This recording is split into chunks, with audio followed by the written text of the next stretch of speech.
कल पाकिस्तान ब्रिस्बेन गाबा में ऑस्ट्रेलिया के अगेंस्ट T20 मैच में मध्य मुकाबिल आने लगी है, लेकिन इस वक्त का जो सबसे इंपॉर्टेंट क्वेश्चन है वो है वेयर इज साइम अयूब। साइम अयूब जिन्होंने सिर्फ और सिर्फ इसी रेपुटेशन के ऊपर पाकिस्तान क्रिकेट टीम में अपनी जगह बनाई थी कि वो T20 में बहुत जारहाना अंदाज अपनाते हैं। अगर आप साइम अयूब का पिछला ट्रैक रिकॉर्ड भी देखें तो वो पाकिस्तान क्रिकेट टीम में सिर्फ और सिर्फ अपनी PSL परफॉर्मेंस की बदौलत के ऊपर पाकिस्तानी क्रिकेट टीम में उन्होंने जगह बनाई थी। लेकिन इस वक्त वो पाकिस्तान क्रिकेट टीम की टेस्ट टीम का हिस्सा हैं, ODI टीम का हिस्सा हैं, लेकिन T20 में उनको सेलेक्ट नहीं किया गया।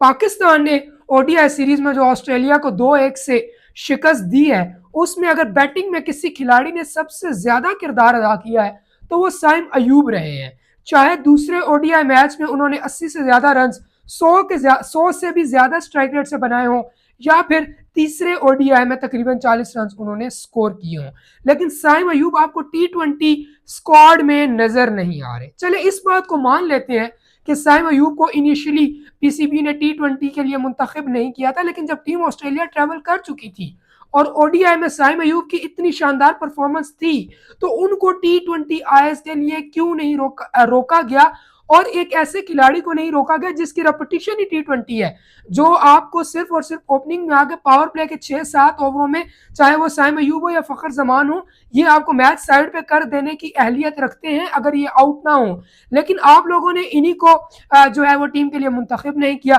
फखर जमान का समझ आता है कि वो सेंट्रल कॉन्ट्रैक्ट का हिस्सा में नहीं थे और साथ ही साथ उनके कुछ PCB के साथ मामला खराब थे जिस वजह से टीम का हिस्सा नहीं थे, लेकिन साइम अयूब तो ऑस्ट्रेलिया में मौजूद थे। अब इस सारी रुदात के पीछे जो डॉट कनेक्ट हो रहा है वो ये डॉट कनेक्ट हो रहा है कि मोहम्मद रिजवान और बाबर आजम जो अपनी ओपनिंग स्लॉट है वो कुर्बान नहीं करना चाहते, चाहे जितने भी मंजे हुए खिलाड़ी टीम में आ जाएं। तो बेहतर हल यही है कि अगर रिजवान कप्तान बन गए हैं तो सबसे पहले वो अपने ओपनिंग पेयर को बचाएं। इस वक्त आप अगर पाकिस्तान क्रिकेट टीम की स्क्वाड उठा के देख लें तो आपको बाबर आजम, रिजवान, आगा सलमान, ये वो खिलाड़ी नजर आते हैं। एक ही टीम के अंदर 3 खिलाड़ी ऐसे नजर आते हैं जो कि बहुत ज्यादा पावर हिटिंग नहीं करते।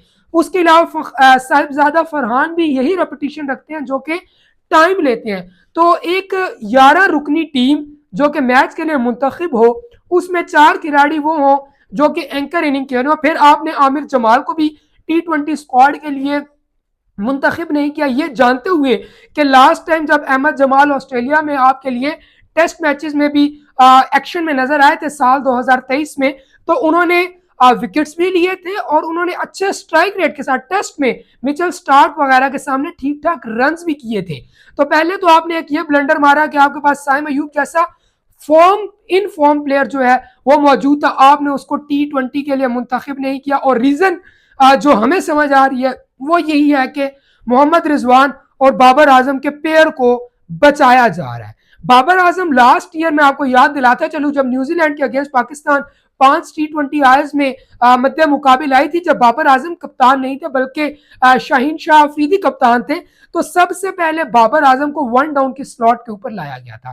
न्यूजीलैंड के अगेंस्ट 2 के साइम अयूब ने उस टाइम ज्यादा अच्छी परफॉर्मेंस नहीं दिखाई थी, लेकिन पहले ही मैच में उन्होंने तकरीबन 8-9 बॉलों के ऊपर 30 से 35 रन स्कोर कर दिए थे एक हेल्दी स्ट्राइक रेट के साथ, और टीम को 200 रन चेस के पीछे इस तरह से लगा दिया था कि टीम वो टारगेट जो है चेस कर सकता था। फिर आपने साइम अयूब को T20 वर्ल्ड कप में 1 से 2 मैचेस में मुंतखब किया, लेकिन उसके बाद साइम अयूब हमें T20 में एक्शन में नजर नहीं आए। लेकिन इस वक्त साइम अयूब अपने करियर की पीक फॉर्म पर मौजूद है और आपने साइम अयूब को T20 मैचेस के लिए मुंतखब नहीं किया। इससे पहले आप फखर जमान को भी सिर्फ और सिर्फ रिजवान और बाबर की जोड़ी को बचाने के लिए 1 डाउन पोजीशन पे, 2 डाउन पोजीशन के ऊपर, इवन 5वें नंबर के ऊपर भी आपने फखर जमान को खिलाया, जो कि जेन्युइनली पाकिस्तान क्रिकेट टीम के ओपनर रहे हैं। चाहे वो डोमेस्टिक क्रिकेट में आप उनको देख लें या किसी लीग में देख लें, वो ओपनिंग स्लॉट पर ही खेलते हैं। लेकिन यहाँ पे सिर्फ 2 खिलाड़ियों की जोड़ी को बचाने के लिए आपने पहले फखर जमान को कुर्बान किया,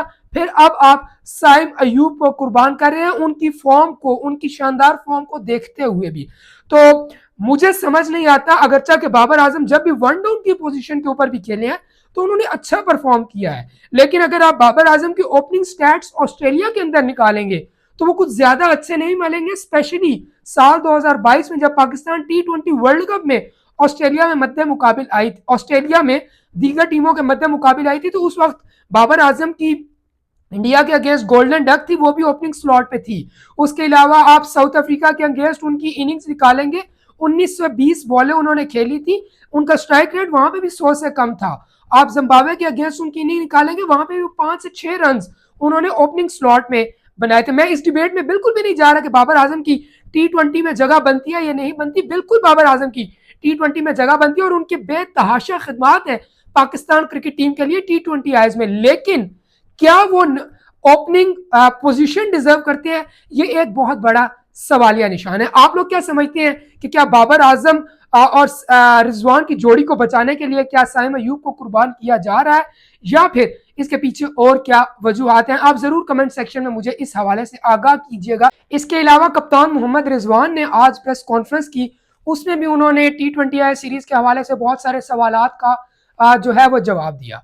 सबसे पहले जब मोहम्मद रिजवान से ये पूछा गया कि आप अपनी कप्तानी में क्या चेंजेस करना चाह रहे हैं टीम में, तो उन्होंने कहा कि कुछ चीजें हैं जो कि हमारे पास प्लान में है और कुछ सीक्रेट्स हैं जो कि हम अभी रिवील नहीं कर सकते। कल मैच में आप देख लेंगे कि हम किस हिकमत अमली के साथ जाते हैं। उसके अलावा मोहम्मद रिजवान ने कहा जो चीजें ठीक चल रही हैं उनको हम बिल्कुल भी नहीं छेड़ेंगे, और ये बात करने का जो मकसद था वो यकीनन बाबर आजम और रिजवान की जो ओपनिंग स्लॉट थी उस हवाले से रिजवान का यही कहना था कि मेरे ख्याल में बकौल मोहम्मद रिजवान के कि हमारा ओपनिंग पेयर बिल्कुल सही चल रहा है और हम उसको बिल्कुल भी जो है वो डिस्टर्ब नहीं करेंगे। इसके अलावा मोहम्मद रिजवान से चैंपियन ट्रॉफी के हवाले से भी क्वेश्चन किया गया, जिसके ऊपर मोहम्मद रिजवान का कहना था कि अगर इंडियन क्रिकेट टीम पाकिस्तान आती है तो यकीनन हम उनको बहुत वार्मली जो है वो वेलकम करेंगे। तो ये समरी थी मोहम्मद रिजवान की जो है प्रेस कॉन्फ्रेंस जो उन्होंने आज ब्रिस्बेन में की। अब लेट्स सी कि कल पाकिस्तान और ऑस्ट्रेलिया को जो मैच होता है उसमें क्या रिजल्ट निकलता है। लेकिन एक बात तो तय है कि ऑस्ट्रेलिया आसानी से पाकिस्तान क्रिकेट टीम को ये मैचेस जीतने नहीं देगी। आपने अगर तीसरा ODI देखा हो तो उसमें जो ऑस्ट्रेलियन न्यू इनएक्सपीरियंस बॉलर्स भी थे वो ठीक ठाक अच्छी लेंथ के ऊपर अच्छी पेस के साथ बॉलिंग कर रहे थे, और बैट्समैन भी जो उनके यंग हैं वो T20 की ही रेपुटेशन रखते हैं। तो यकीनन वो पाकिस्तान को आसानी से मैच जीतने नहीं देंगे। लेकिन पाकिस्तानी क्रिकेट टीम की साइड को और ऑस्ट्रेलिया की साइड को इन टर्म ऑफ एक्सपीरियंस देखते हुए पाकिस्तान क्रिकेट टीम को ये मैच जीतना चाहिए। अब देखते हैं कल के मैच में कि पाकिस्तान किस अपनी हिकमत अमली के साथ उतरता है, क्या टीम का वो कॉम्बिनेशन बनाती है और किस तरह पाकिस्तान क्रिकेट टीम ऑस्ट्रेलिया के मद्दे मुकाबिल आती है। अपने मेजबान ज़ोहेब गोंदल को दीजिए इजाजत। अल्लाह नेगेबान।